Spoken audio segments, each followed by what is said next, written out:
FPL is finally back this weekend and we can finally talk about my transfer plans for this game week. So welcome back to FPL Access, guys. Make sure to subscribe, make sure to like, and make sure to support the channel in our growth.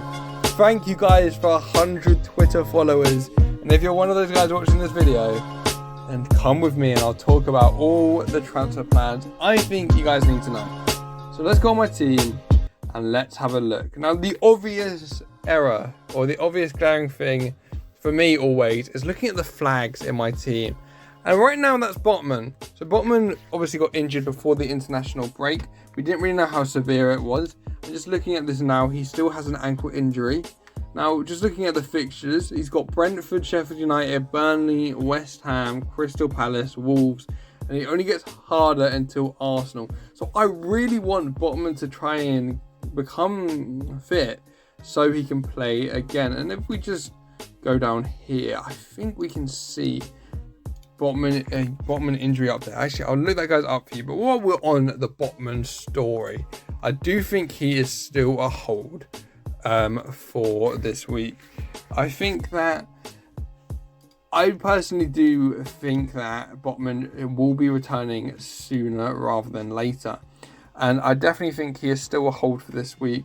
And maybe this week is the time to do it. So if we just look at that, he is expected to return this weekend, apparently.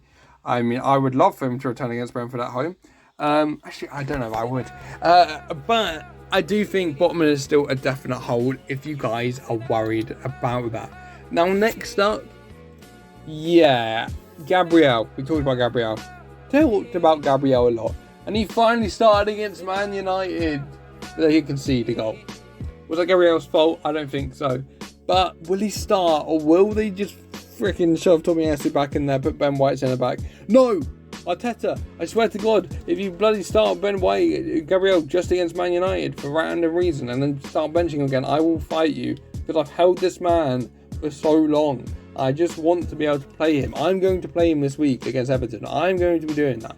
And I think he should do well. And I'm going to be keeping Gabriel as a hold for now.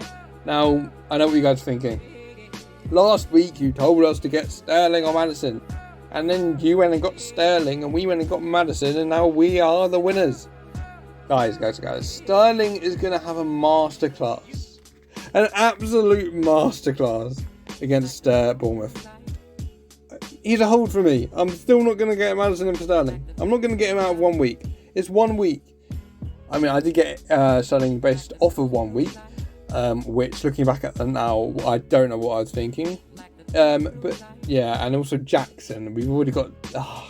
I wish I could go back, and I'm kind of regretting my decisions now, because I'm in a very tricky situation. I really want to get in Son or Maddison. I think, there was still the move to get. Son and Maddison could do well. Son's only had 1 week, so Maddison's probably the safer pick. But who do I get moved for? Because Bruno Fernandes just had a masterclass for Portugal in the international break, and he is looking on fire right now. And yeah, I know what you guys are going to say. There's no Anthony in the team. I'm actually happy about that. Now, I'm not happy about the whole situation with Man United, the whole we got rid of Mason Greenwood, now Anthony's got this whole thing, and Sancho's got this whole thing. But I do think Palestri is actually ready to be able to prove himself and get into those positions and be able to score. And he's looked very, very good when he's come onto the pitch. Now, if Ten Hag does what Ole probably would have done in this situation, which is if Ole was still the manager, he would have moved Rashford to the right, played Martial left, Højlund strike, or played Garnacho left, do that. Garnacho obviously is not ready for first team football regularly, and I'm going to say it again, if you shift Rashford out of his best position, I will not be keeping him in FPL, because that is a terrible, terrible, terrible idea. And it genuinely, it's a terrible idea. I don't understand why they want to do this to themselves.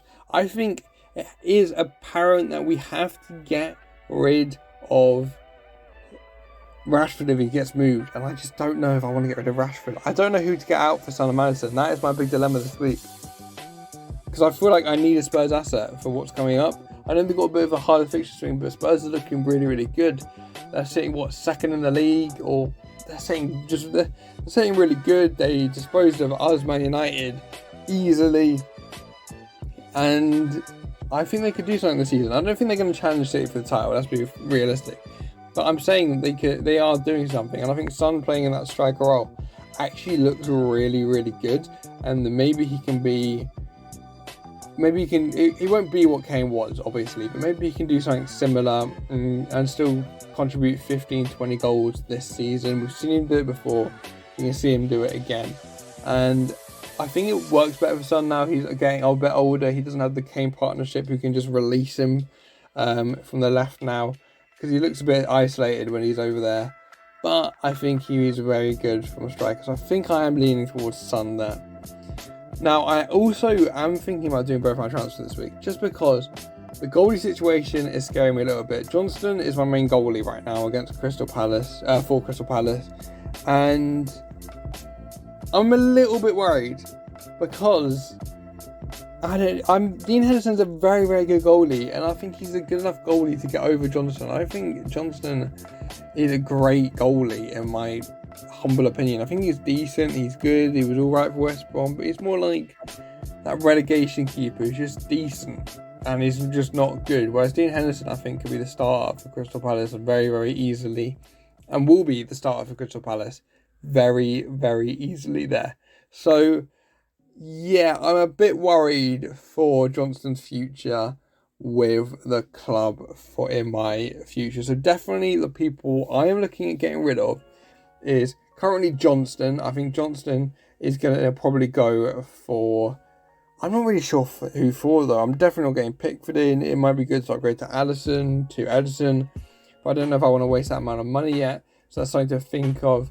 And then I'm going to be getting probably, if I'm getting anyone out, it's going to be Bruno. I'm just looking at Sterling in my team and being like, why did I go to Sterling? Hindsight is 2020, as they say, and I could not have known. But guys, keep being tuned in.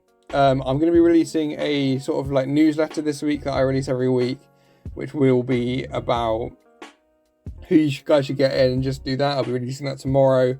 I'll also be releasing my game week team selection and just telling you where my mind is for everything as well. But I thought I'd just do this quick video to talk about my transfers and see what we're doing there. And yeah, so hopefully at some point we get some good players in and we keep rising on the ranks, because we had a really good week, Game Week 3 and Game Week 4. Despite getting the average, we still got a red arrow. So I'll see you guys in the next one. Peace.